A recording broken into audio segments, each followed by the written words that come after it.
Fluids between rotating cylinders have been intriguing physicists for over 300 years, leading into numerous appealing experiments.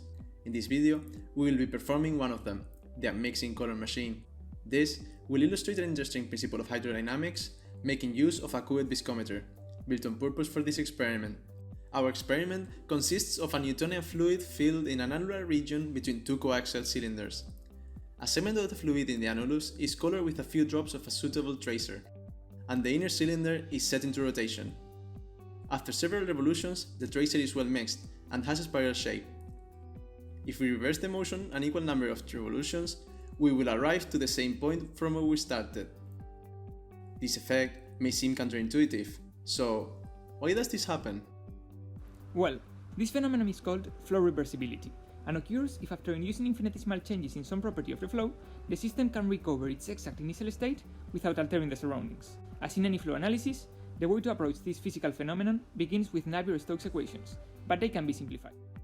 As we will work with constant velocity, far below Mach 0.3, our flow will be incompressible, so density will be constant. Moreover, by decomposing the stress tensor in its viscous and pressure terms, and neglecting the effect of body forces, we reach a simplified set of equations. However, if we manage to make it dimensionless, the equations would depend on different dimensionless parameters that will characterize the flow. And in fact, once the final equation is obtained, there is a dimensionless parameter that highly affects it, the Reynolds number. Reynolds number measures the relationship between the viscous and inertial forces of a flow, defining what is called laminar region when viscosity is more important than inertia, and turbulent region when inertial forces gain major importance. However, there is a specific region for extremely laminar flows in which viscous forces are so dominant that Reynolds number approaches zero. In this ultralaminar region, the first term of this equation can be neglected, resulting in a linear equation that is commonly known as Stokes or creeping flow equation. And its linearity is the key factor, as it means that the solution for a given velocity, u1, added to the solution for a different velocity, u2, should be exactly the same as the solution for the addition of the two velocities. Then, if we manage to move our flow with a certain velocity, and then it is forced to return with the exact same velocity, after the same time, every particle should have arrived to its initial state, just like if nothing had happened. That is, theoretically, totally reversible flow. The flow may be completely reversible, but diffusion appears. For keeping the shape, the ink should behave as the rest of the fluid, but as there are points with more ink concentration, it tends to spread looking for equilibrium.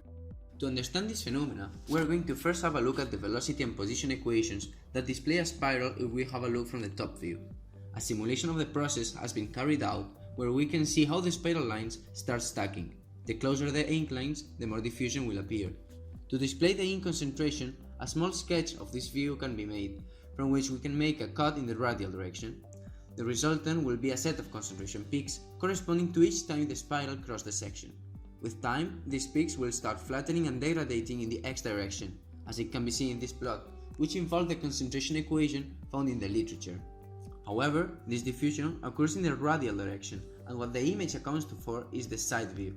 As it can be seen here, the bottom spiral represents the main ink, while the top one represents the diffused one at the final instant. When it is reversed, the diffused particles with ink are far away from the main spot, causing this blurry effect.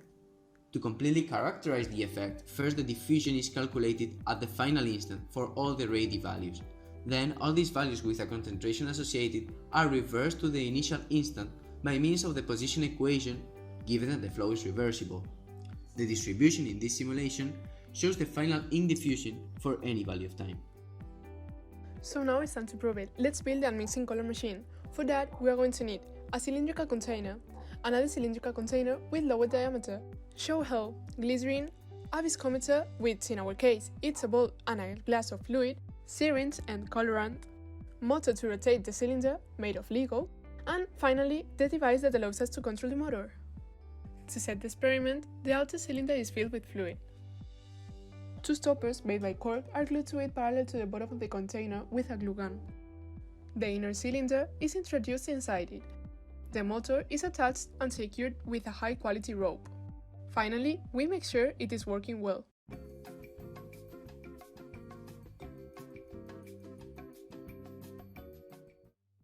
Another experiment is done to obtain the viscosity of the fluid.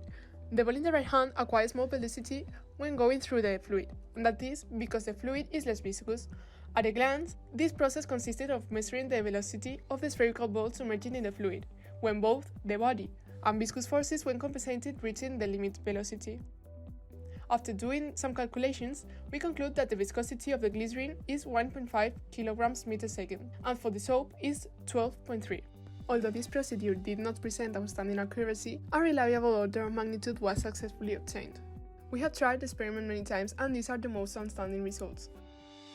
Using glycerin, the machine is rotated one lap back and forth at 0.095 radians per second and Reynolds number of 0.11.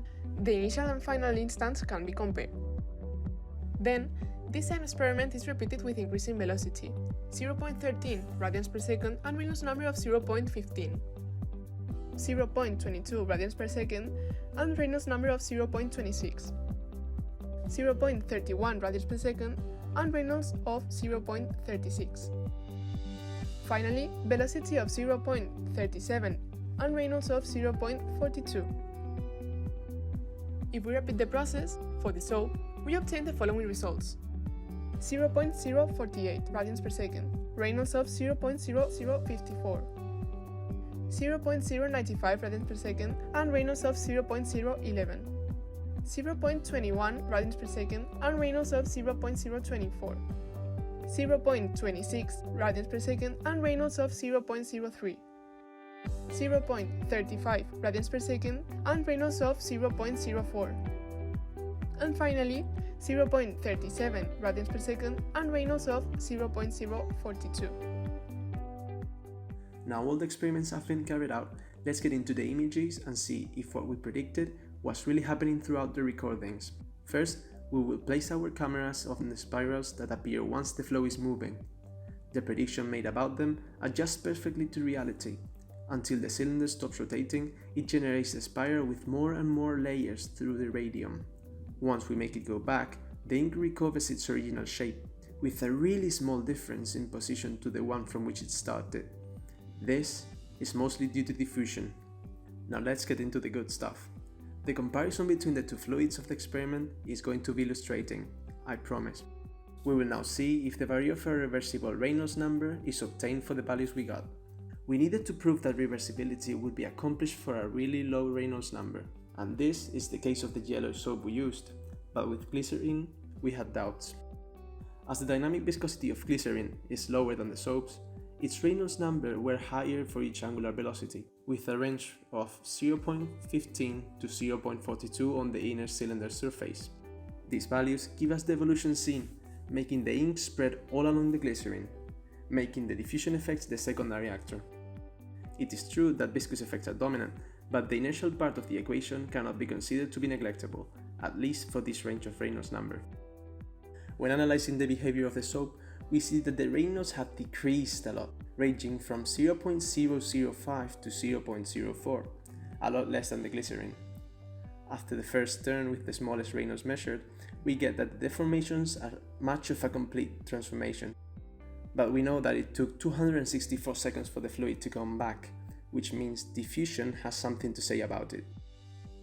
After this one, times between returns get smaller and smaller, and the shape is surprisingly fixed, as seen in the pictures.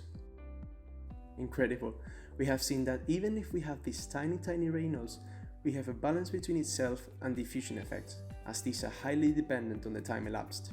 In this case, we have offset both cases, a Reynolds so small that can be considered to be neglectable, and the diffusion effect, coming back from the shadows to bring the party of reversibility.